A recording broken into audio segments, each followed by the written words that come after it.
an absolutely wild one here, as Anatan has chosen the one map where the Malians are not countered by the Ottomans in this Play All 7 on the brand spanking new patch for Season 9. My understanding is Anatan has the Malians, B of the 3D clan on the Ottomans, and apparently the Ottomans didn't drink enough water. I don't know what happened here. What? We seem to be missing a chunk of Socotra, which I don't think should change too much about this particular matchup. There are ones where this would definitely matter, though. Maybe the wood's a little bit rough from that. But let's talk about why Malians aren't counted on this map. Malians are counted on this map. Oh, no.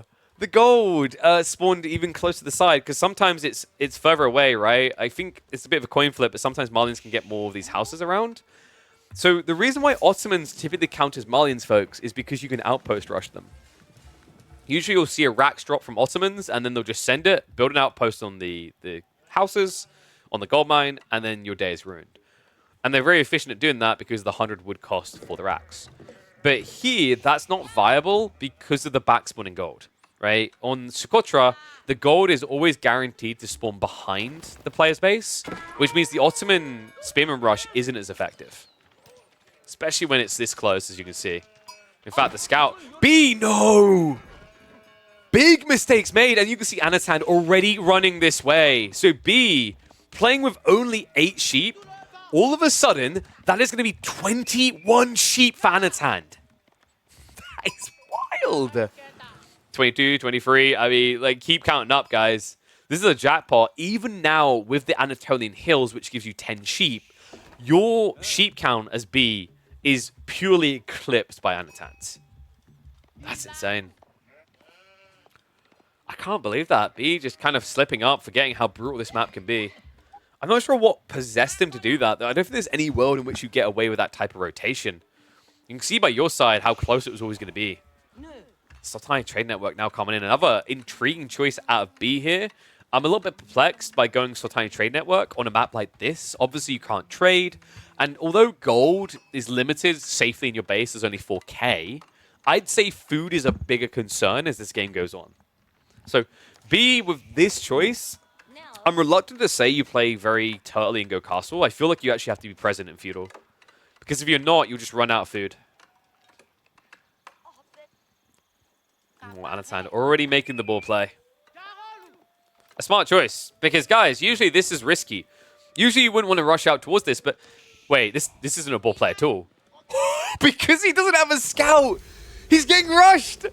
Saharan Trade Network on the front line. Anatan is not waiting around. Oh my god. You lose one scout, and it may decide the entire game. The brutality and also beauty of Age of Empires 4 in a nutshell. Damn, I really thought this was just going to be a ball play, because the boar is pretty much free here, guys, when your opponent screws up the scout like that.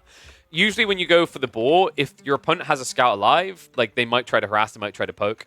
Admittedly, bringing 5 villages would have been quite ballsy to try and kill the boar. But I think this is going to be a ball play afterwards. Oh, wait, you're right. I'm an idiot. He can't take boar. He's Malians. I keep forgetting. Muslim civs cannot take. So, yeah, boar doesn't matter at all in this matchup. Kind of sucks, though, right? Like, this kind of strategy is intriguing from, say, Chinese. And, oh, wait, what? Is this enough? B?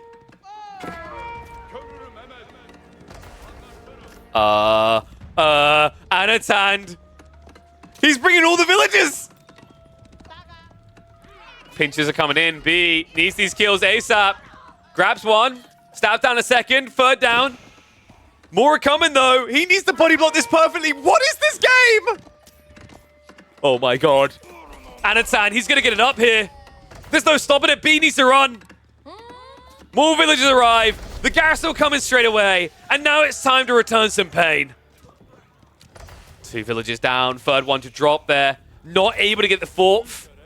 So it's still an advantage for B. A high price paid by Anatan as well, as he sacrifices all villager production to do that.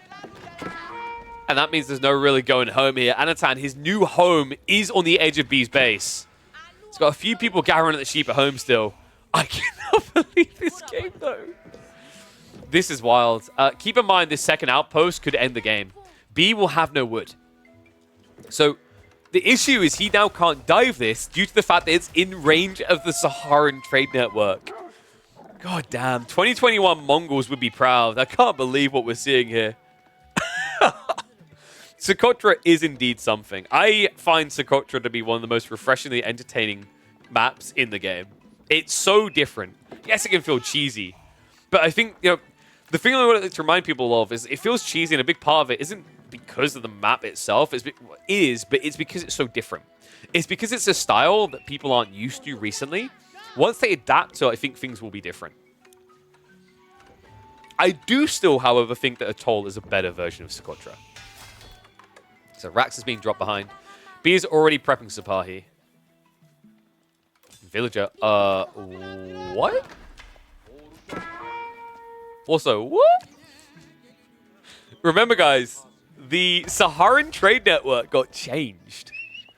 It's no longer just an outpost. It gives you the javelin emplacements now. And these are sick. They have extra range over typical arrow sleds. You heard me correctly there.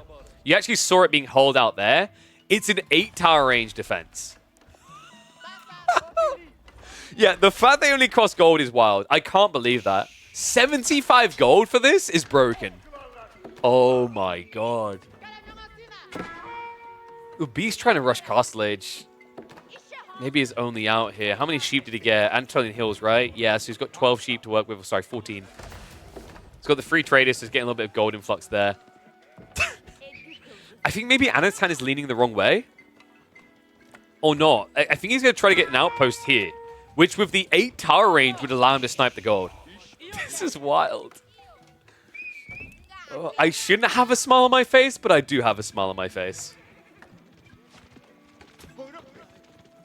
Weird that he's backing up, though. Anatan, if he doesn't creep another outpost here, I don't think this is GG. Maybe it's awkward because you need 2 outposts, right? Because the javelins wouldn't be able to reach to protect this one. So you need to set one up here first. Either way, Anatan is pretty heavy on this age, whereas B is just trying to tech up.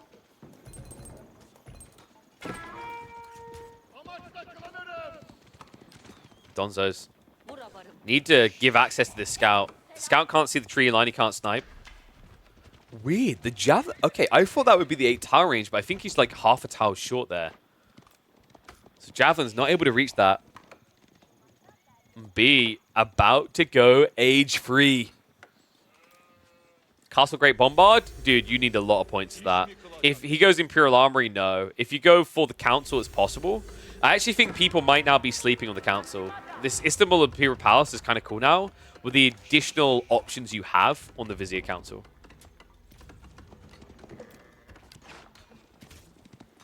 Tonso's trying to poke in, but this outpost scroll is too slow. I don't think Anatan has done enough here. Here's the wild thing, guys. Once you reclaim some of the map with Castle Age, you can play the south side wood. You don't need to worry about the ones in your base anymore. How do you get Vizier points? By producing units.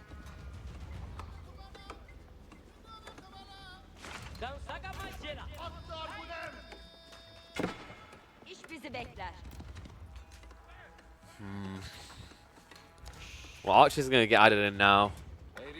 We already have the stables for knights. Like, you could just build 2 knights and go around to the enemy's base, right?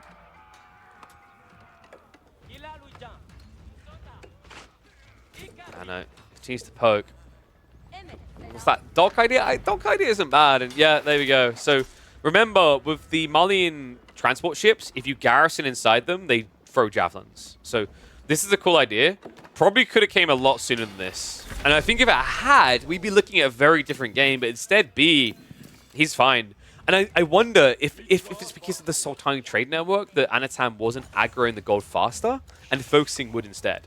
Because in theory, your opponent will still be fine without this gold access because of the passive gold he gets here. Oh, immediately toggles onto Trebs. Not surprised there. There's a lot of defenses to deal with. But the javelins, B gets found. Shivs are going to be brought out, but the second wave is coming. This is not a fight you can win with peasantry. Big mistake, B. Need to just get out. Gluttonously try to defend himself here. going to cost him. A few villagers are going to get picked off. And the game is becoming insanely claustrophobic for B. Hunter now comes out, so not even the transport ship play. Doesn't want to waste the time with people idle on the side. Just goes for a full archer ship. Janissary reaction doesn't feel great here. What? He built Janissaries against the Malians, who already have javelins here.